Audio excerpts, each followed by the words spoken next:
Olá, hoje a gente tem um material aqui que, olha, atravessa os séculos, mas continua falando muito fundo. São os primeiros 11 versículos do Salmo 42 da Bíblia. A fonte que a gente usou chama de O Clamor da Alma por Deus. E só esse título já dá uma pista, né? Da intensidade que a gente vai explorar. O nosso objetivo aqui é tentar ir um pouco mais fundo e entender essa montanha-russa de emoções que tem nesses versos. A gente vai encontrar um desejo, assim, muito forte, quase físico por Deus. Uma tristeza bem profunda, umas perguntas difíceis, sabe? Jogadas pro alto. E mesmo no meio disso tudo, uma faísca de esperança que, tipo, teima em não apagar. Basicamente, esse texto antigo mapeia uma jornada bem humana. Essa busca por algo maior, por conexão espiritual, justamente quando a vida parece deixar a gente meio isolado, angustiado, cheio de dúvida. É um retrato bem sincero da alma, né? Na sua luta. Então, vamos mergulhar nisso. Logo de cara, versículos 1 e 2, a abertura já joga na nossa cara uma imagem muito forte. Assim como o cervo brama pelas correntes das águas, assim suspira minha alma por ti, ó Deus. Esse suspirar, né, não parece um desejo passageiro, é algo visceral. E ele continua: a minha alma tem sede de Deus, do Deus vivo. Essa sede leva a uma pergunta que soa quase desesperada: quando entrarei e me apresentarei ante a face de Deus? Dá para sentir a urgência. Essa metáfora de partida é impressionante mesmo. A imagem do cervo buscando água desesperadamente, né? Remete a uma necessidade vital, coisa de sobrevivência. Isso já coloca o anseio do salmista num outro patamar, sabe? Não é só uma preferência religiosa, é uma necessidade que ele sente como existencial. A alma, nesse retrato, precisa da presença divina como o corpo precisa de água. É isso. E quando ele fala Deus vivo, reforça essa ideia, né? Não é uma busca por um conceito abstrato, mas por um relacionamento real, presente, algo que ele sente falta ou de que se sente distante naquele momento. Mas olha só, essa intensidade toda na busca, ela convive com uma dor igualmente intensa. O versículo 3 é brutal. As minhas lágrimas servem-me de mantimento de dia e de noite. Imagina lágrimas como o pão diário. E como se não bastasse esse sofrimento interno, ainda tem a provocação externa, constante. Enquanto me dizem constantemente: onde está o teu Deus? Essa mesma pergunta, essa provocação volta lá no verso 10. E ele descreve como ferida mortal em meus ossos. É uma dor que vem de dentro e é cutucada por fora, né? Exatamente. A dor aqui tem várias camadas. Tem angústia pessoal, claro, essa sensação de abandono, talvez, ou de silêncio de Deus, mas ela fica muito pior com essa zombaria que vem de fora. A pergunta onde está o teu Deus, que os adversários ficam jogando na cara dele. Provavelmente ecoa as próprias dúvidas que ele talvez tivesse naquele momento, né? Vira um espelho terrível, e essa expressão ferida mortal nos ossos, nossa, é muito física, quase palpável, sugere uma dor que vai além do emocional, sabe? Que afeta o ser inteiro, e tá ligada diretamente a isso, a fé dele, a presença do Deus dele, sendo questionada publicamente. Isso me faz pensar. Essa provocação externa que vem desses inimigos, né, como o texto fala, será que ela só reflete uma dúvida que já está lá dentro dele? Ou ela meio que cria a dúvida? Ou talvez as duas coisas se alimentem, uma piorando a outra. O que você acha? É uma ótima pergunta. O texto não diz com todas as letras, mas a dinâmica que ele descreve sugere isso mesmo, uma retroalimentação. A angústia interna lembra que ele pergunta para a própria alma por que estás abatida? Essa angústia o deixa vulnerável para a provocação de fora. E aí, essa provocação externa acaba intensificando a dúvida e a dor lá dentro. Vira um ciclo vicioso de sofrimento, né? A tal ferida nos ossos, lá do verso 10, tá ligada diretamente a essa afronta verbal dos inimigos. É bem direto. E nesse cenário de dor presente, de agora, surge um contraponto interessante. A memória de tempos melhores, mais felizes. Lá no versículo 4 ele diz: quando me lembro disto, dentro de mim derrama a minha alma. E do que ele se lembra? Ele lembra de ir com a multidão à casa de Deus, com voz de alegria e louvor, com a multidão que festejava. É uma cena super vibrante, né? Comunidade, festa, celebração espiritual, todo mundo junto, bem diferente do isolamento e das lágrimas que ele está vivendo agora. Essa lembrança é psicologicamente muito interessante, né? A gente pode pensar nela de duas formas quase opostas, na verdade. Por um lado, como você disse, o contraste com agora pode deixar a dor atual ainda mais aguda. Tipo, a alegria passada só realça a miséria presente. Mas, por outro lado, essa mesma memória pode ser um recurso fundamental. Ela prova para ele mesmo que aquela conexão, aquela alegria, a presença de Deus que ele sentia, aquilo já foi real na vida dele. Funciona meio como uma âncora, sabe?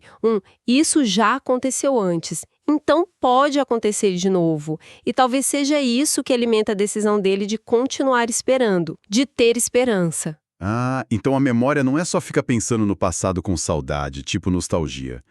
Ela pode ser um combustível para a esperança, mesmo que doa lembrar. Exatamente. Pode ser as duas coisas ao mesmo tempo. A dor do contraste e a faísca da possibilidade.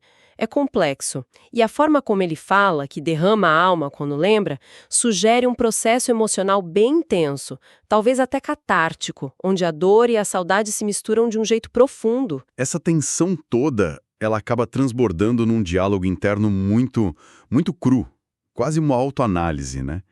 Ele se pergunta e repete isso lá nos versículos 5 e depois no 11. Por que estás abatida, ó minha alma? E por que te perturbas em mim? Ele dá nome ao que está sentindo, abatimento, perturbação. E a descrição no versículo 7 é avassaladora. Um abismo chama outro abismo, ao ruído das tuas cachoeiras.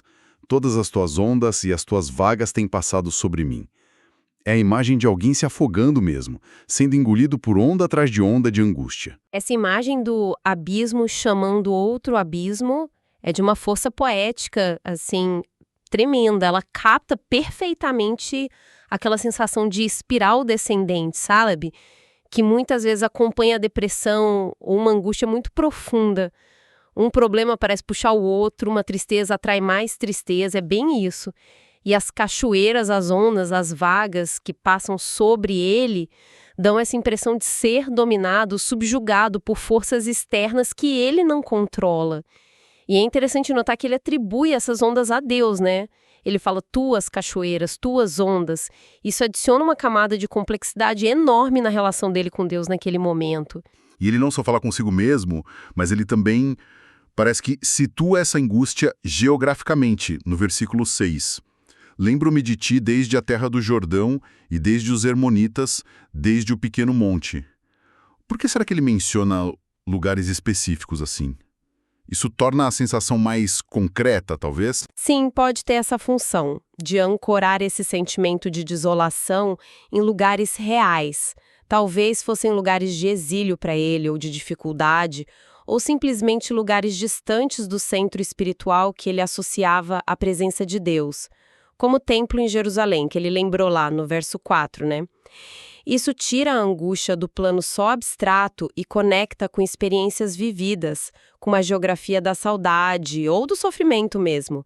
Seja qual for o significado exato desses lugares para o autor, eles parecem marcar pontos de uma intensidade particular na experiência de abatimento dele. E essa honestidade toda visceral não fica só no diálogo interno, ela se volta direto para Deus. No versículo 9, ele diz: Direi a Deus, minha rocha, por que te esqueceste de mim? Porque ando lamentando por causa da opressão do inimigo? É uma pergunta direta, quase uma cobrança, né? E chamar Deus de minha rocha, que sugere firmeza, segurança. E logo em seguida perguntar, por que me esqueceste? Que tensão! É uma tensão fortíssima. E talvez seja um dos pontos mais reveladores sobre o tipo de fé que está sendo descrito aqui. O salmista parece não ver contradição nenhuma em afirmar a solidez de Deus, minha rocha, e, assim, da mesma frase, questionar o aparente esquecimento, o silêncio dele. Isso sugere um tipo de relacionamento onde a honestidade brutal não é só permitida, mas é praticada. Ele leva a queixa dele, a dor, a pergunta mais difícil que ele tem, direto para a fonte da confiança dele. Existe uma intimidade muito grande aí, mesmo que seja uma intimidade marcada pela dor e pela incompreensão naquele momento. É quase como se a própria reclamação fosse um ato de fé, uma recusa a desistir da relação, mesmo quando parece que ela está falhando. Ele questiona, ele clama. Manter o diálogo, mesmo que seja um diálogo de queixa, é manter a relação viva, entende? É se recusar a aceitar o aparente silêncio ou esquecimento como a resposta final. Isso mostra pra gente um modelo de fé que não foge das perguntas difíceis. Pelo contrário, as integra. E é impressionante como justamente depois dessa pergunta tão dura para Deus e de reconhecer o próprio abatimento, ele introduz um elemento que se repete. Vira quase um refrão de autocomando. Nos versículos 5 e 11, logo depois de perguntar para a alma por que ela está abatida, ele diz para si mesmo: espere em Deus, pois ainda o louvarei. Não soa como um sentimento que brota fácil, né? Parece mais uma decisão consciente. Totalmente. Essa repetição do espere em Deus, pois ainda o louvarei, é absolutamente central aqui.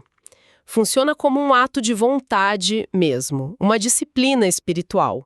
Diante do caos emocional interno e das provocações externas, ele escolhe direcionar a alma dele para a esperança e para o louvor futuro. Veja bem, não é negar a dor, a pergunta por que estás abatida continua lá, ecoando, mas é se recusar a ser definido só por ela. A esperança aqui é apresentada não tanto como um sentimento passivo que a gente simplesmente tem, mas como uma direção ativa, uma escolha que a gente faz. E essa esperança não fica no ar, não é vaga. No versículo 8, ele expressa uma confiança bem específica, olha só. Contudo, o Senhor mandará a sua misericórdia de dia, e de noite a sua canção estará comigo, uma oração ao Deus da minha vida. Mesmo na escuridão, de noite, ele já antecipa a canção de Deus, e durante a luta de dia, ele confia na misericórdia. É uma fé que projeta a ação de Deus no dia a dia, né? Sim, ele ancora a esperança em ações bem concretas de Deus, misericórdia e canção. A misericórdia talvez representando o alívio do sofrimento ou a proteção durante as dificuldades do dia, e a canção noturna pode simbolizar consolo, paz ou a própria presença de Deus sentida na quietude na oração. E a frase final desse verso, uma oração ao Deus da minha vida, reafirma que apesar de tudo, a comunicação, a relação pessoal com Deus continua. Ele não parou de orar, ele continua se dirigindo a esse Deus que ele define como a fonte da própria vida dele. E o trecho que a gente analisou termina no versículo 11, repetindo quase que palavra por palavra o verso 5. É a pergunta para a alma abatida e perturbada, seguida da ordem para esperar em Deus e a declaração final: pois ainda o louvarei, o qual é a salvação da minha face e o meu Deus. É uma reafirmação muito poderosa, especialmente por vir depois de toda essa jornada de dor e dúvida que ele descreveu. É uma conclusão marcante, porque ela não apaga a luta, né? A pergunta sobre o abatimento ainda está lá, ecoando, reconhece a realidade do sofrimento. Mas a resposta escolhida, essa decisão de esperar e a confissão de fé, ele é a salvação da minha face e o meu Deus, são afirmadas como a perspectiva definitiva. É como se o salmista dissesse, olha, sim, a dor é real, a perturbação é real, as perguntas são reais, mas a minha orientação final, a minha aposta, a minha identidade, está nele. Demonstra uma resiliência muito profunda, uma fé que consegue coexistir com a angústia, mas que ativamente se volta para a confiança. Fazendo um balanço, então, dessa nossa conversa, o Salmo 42 nos dá um panorama incrivelmente rico da experiência espiritual humana, né? A gente viu essa sede quase física pelo divino, a dor aguda da ausência que ele sente, a memória que é doce e amarga ao mesmo tempo, a luta interna contra o desespero, as perguntas honestas diretas para Deus e essa decisão repetida, teimosa mesmo, de esperar, de confiar. Não é uma fé retinha fácil, é uma fé que luta. Sem dúvida. É um retrato que valida a complexidade dessa jornada espiritual. E talvez a reflexão que fica para a gente, olhando só para esse texto, seja justamente sobre essa coexistência. O que será que isso nos diz sobre a natureza da relação com o divino, pelo menos como é apresentada aqui? O fato de que uma fé profunda pode não só conviver, mas expressar abertamente a dúvida, por que te esqueceste, o sofrimento intenso, lágrimas como pão, ferida nos ossos, e ainda assim, escolher ativamente a esperança. Espere em Deus. É uma dinâmica fascinante mesmo. Sim. Como que essa honestidade brutal do salmista sobre a própria condição dele, sobre as perguntas que ele faz para Deus, parece ser parte integrante e não uma contradição da esperança final dele e daquela declaração de que Deus é a salvação da minha face e o meu Deus. Fica essa questão para a gente pensar. Essa fé que se permite ser vulnerável, que se permite questionar, mas que mesmo assim se orienta para a confiança. Que tipo de relacionamento isso descreve, né?